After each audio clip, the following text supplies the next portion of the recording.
Hello everyone, TLSG here, back again with another daily Marvel Snap video.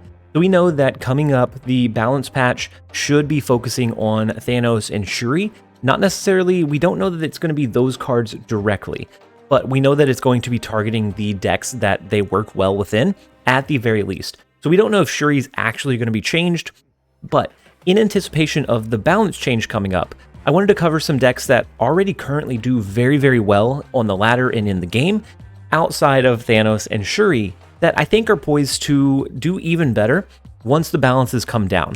Now, as a note, right now you can copy and paste these, but if some of the cards in these decks do get balanced along with the balance patch that comes out, you may need to interchange a few of the pieces depending on what you're seeing on the meta or what works better after the changes come down. But these should be really good shells so that you can jump into the metagame and explore it for yourself and have a decent deck to explore with. So the first list that we have is a Zabu Sera Tech deck. This list consists of some disruption in your Shang-Chi, your Rockslide, your Polaris, your Arrow, Killmonger. It also has a pretty high power ceiling in your Rockslide and your Hawk. They work very well together. You also have the Scarlet Witch for locational changes, and just overall you have a relatively high ceiling that you can put onto the board. This list is also very adaptable depending on what your opponent's playing. You can then adjust and either drop your power late, you can curve it out early, you can set up for a Sera into a last turn flood. You can really adjust your game plan depending on what your opponent is running. This list, or any list that runs a Hawk, is also really good for TVA games. You get some small bonuses for games that have the Lechugia, Subterranea, or the Vibranium Mines that naturally put cards into your and your opponent's decks, because then your Hawk is just going to get a passive bonus and you can kind of surprise the opponent with it. As far as cons, it's costlier than some of the other decks on this list. It is going to require Zabu and Hawk. They're the core for the deck. If you take them out, it doesn't run as efficiently or as optimally. And another con to this list is that there are more cards within that counter range. We have a few cards that can be countered by Shang-Chi. We have a couple that could potentially be countered by an Enchantress, and that leaves you open for some kind of vulnerability. But overall, we don't leave ourselves out there too often. If we anticipate a counterplay, we can fight for either dropping initiative if we think we can maneuver that, or we can set up a last turn arrow play so that we can pull their counter cards into a lane where they're not going to be effective. The second list that I think is going to be really good for climbing, and I think it's already in a very good spot, is a good card go wide deck. Now, there is another version of this that runs Red Skull. It looks similar to what's on the screen right now, but I, for some reason, have a feeling that Red Skull is going to be brought down in his base power with how well he works with or without Shuri. I think he is going to be tuned a little bit, and so keep that in mind. That's why I'm showcasing this go wide version instead. And so this deck does a lot of things really well. It can typically win priority so that you can better place your arrow on the last turn. You have a really good curve, so you always have a really high impact play almost every single turn of the game. This one is pool 3 friendly, so if you have a deep pool 3 collection, some of the pieces you might be able to interchange if you don't quite have some of those cards, but overall it doesn't require a deep collection to be able to be utilized. And then it also has a wide reach, so getting into places like a lockdown storm lane, into a kiln location, into Sanctum Sanctorum, into Altar of Death, those locations that are just hard to push cards into, this one can do that in a couple of ways. It has the Nightcrawler, which is a small amount of power, but it might be able to give you either early initiative or even win you the lane altogether. It has Mr. Fantastic to push wide, and then Doctor Doom as a way to spread power across the board. As far as cons for the list, it has a relatively medium ceiling. It doesn't have as high of a high roll as the Zabu Sera Hawk Tech deck, but with that, it has a very consistent amount of power. So it's not going to put up absurd numbers, but very rarely is it going to put up numbers that just doesn't feel like it can beat anything. Another one of the cons is that it can't always keep pace with some of the other decks if you don't have your Sunspot, your Wave, and your She-Hulk to set up a turn 5 into a turn 6 double drop when the opponent can only drop one card. It's also not great into Death Wave, so if we see a rise up of Death Wave after Leech hopefully drops off a little bit, then this one is going to be less impactful because the Wave actually helps your opponent in most games rather than hurts them, which is the main goal for that card in the list. And then another con is it's susceptible to Killmonger. So if you are leaning a little bit too heavily on your Sunspot Soak, or maybe your Nightcrawler to reach that hard to reach lane, it is susceptible to Killmonger because we don't have a way to protect it built into the list, because we'd rather be doing those high impact, high priority plays that are going to push value onto the board every single turn. And then third on the list, I have an Electro Ramp. And there's a few different ways to build Electro Ramp, but from what I've seen, this is one of the better ones. It offers a little bit of flexibility, and one of the pros to an Electro Ramp deck is it's fairly straightforward. You want to play your cards early, you very rarely want to hold them and conserve them and try to strategically drop or counterplay your opponent. Instead, you're going to be counterplaying them with your ramp into cards that outpace and outvalue what they can drop, because you have more energy than they do each turn.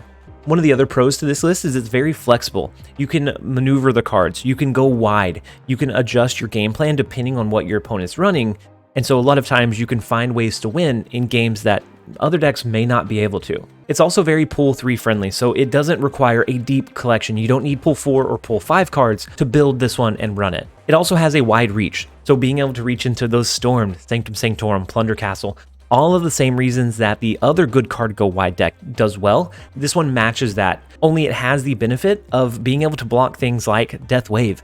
The opponent's only going to be able to drop one card after you get your Sandman onto the board, and that's where this list might shine over some of the others on the list, because it can restrict your opponent if they're wanting to do multiple card drops on a turn. And as far as the cons, it is very linear, so you're always ramping, it's pretty straightforward, and it doesn't always feel like fun or exciting. So sometimes doing a double arrow is going to be your best bet. Doing the Electro into Sandman, into Arrow, into Odin might be able to find you a way to win, but it doesn't always feel exciting or incredibly fun to do that. And so it can find you wins, but it might not be one that fits your playstyle. And then the last con that I have is it can't always keep pace without drawing a ramp component. So if you don't have your Electro, your Wave, or any of your good 5-cost drops, then it doesn't always hold its own against the opponent's plays. And I think that's just something that you accept with an Electro Ramp, is that most of the time you're going to be able to have those ramp components, but there are some games where you're going to have a dead draw, and you'll have to probably retreat out for one, and then just rinse and repeat. The next one that I have is a regular Sera Control Tech deck. This one is designed to have answers to just about everything that the opponent might do. If they're leaning on a Patriot, if they're leaning on ongoing cards, if they're going incredibly tall, you have your Shang-Chi to counter that, your Enchantress, you have Arrow to disposition their cards, you have your Killmonger to take out heavy 1-cost drop decks, and Sera to allow you to flood on the last turn. So this one can be very adaptable. It is very Series 3 friendly as well. And depending on what your opponent's game plan is, you can adjust how and where you're dropping your power to position yourself in a way to win in most matches. As far as the con for the list, it doesn't have a wide reach. So if you get bad locations, if locations are getting locked down, you don't have any way to sneak power into those lanes that are a little bit harder for most decks to reach.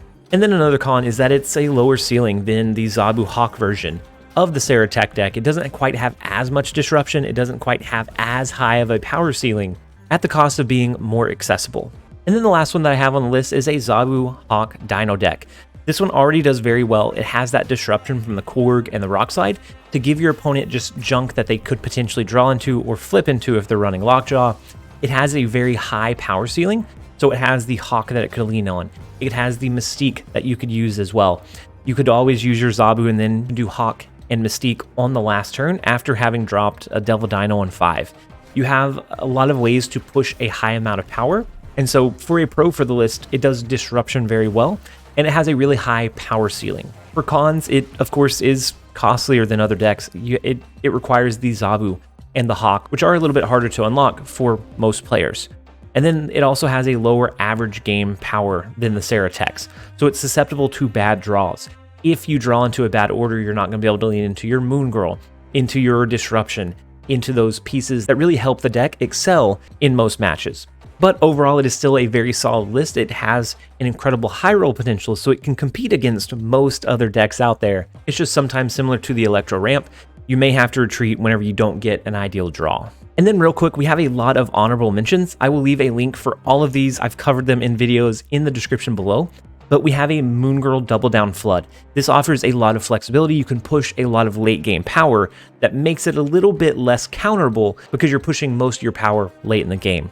We have Cerebro 2, which is always a very consistent deck, as long as the decks that you're facing don't have incredible high roll potential like our current Thanos and Shuri decks. We have a Modok Discard, which I think oftentimes doesn't get the credit that it deserves. Modok Discard is a pretty consistent version of a discard deck. You only need 1 or 2 enablers to really make your Dracula and your Morbius really start to shine. And it's fairly flexible, it has early reach, and without Leech being in the meta, this might start creeping back up in popularity.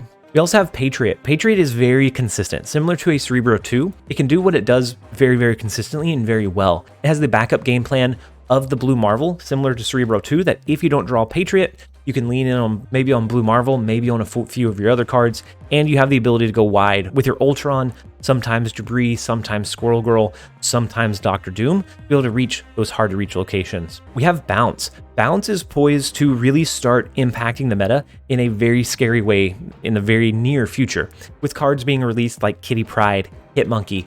I think Bounce may be poised to take a tier 1 slot very, very soon. It's already in a pretty decent place with the Hawk version, but of course that's not necessarily a very accessible list to be able to pull, but it is very consistent and can do a lot of disruption and a lot of power very, very consistently. And then we also have a Jane Jaw, a Jane Foster Lockjaw Thor deck. As long as they don't touch or change the interaction with Lockjaw, this is poised to be a really decent pick. It feels like Jane Jaw is always a mid-tier deck. It's never necessarily tier 1, but it is very consistent. It can grab wins against tier 1 decks if you get the right draw or if they get the wrong draw, and it's always going to be able to push that envelope and compete against most decks in most games. And then lastly, we have a Kazar Zoo. So a standard Kazar Zoo with like a Dracula discard or maybe an Ultron. There's several ways to build a decent Kazar Zoo that pushes a lot of your 1-cost cards late in the game, so it's not necessarily fully countered by Killmonger. And it doesn't always feel like it should do as well as it does, but it always has the ability to put a decent amount of power on the board that can steal away wins that your opponent may not be anticipating because you're dropping a whole bunch of 1-cost cards or very few cards early on. And then lastly, we have Silver Surfer, a tech-heavy Silver Surfer, so one that runs a Killmonger Cosmo. Those answers to a lot of your opponent's plays while still being able to put a lot of power on the board through your 3-cost combo. This one already performs pretty decently for me, but I think it's poised to do even better with the counter-heavy options that you have and with the decent power ceiling and consistency that it provides. But those are my top 5 decks that I think are already really strong in the metagame, and I think are poised to do even better once we have the balance patch. Of course, any unforeseen balance patch changes could change any of these lists, but I think this gives a very good starting point for what we will likely see early on in the metagame as we're adjusting and finding new combos depending on what all changes. I hope that you guys enjoyed the video. If you did, make sure to give it a like and a comment down below. What are your thoughts? Are there any decks that you think I just completely slept on that are amazing? Or are there any that you think I ranked a little bit too high? Let me know in the comment section down below. As always, this has been TLSG. Later, guys.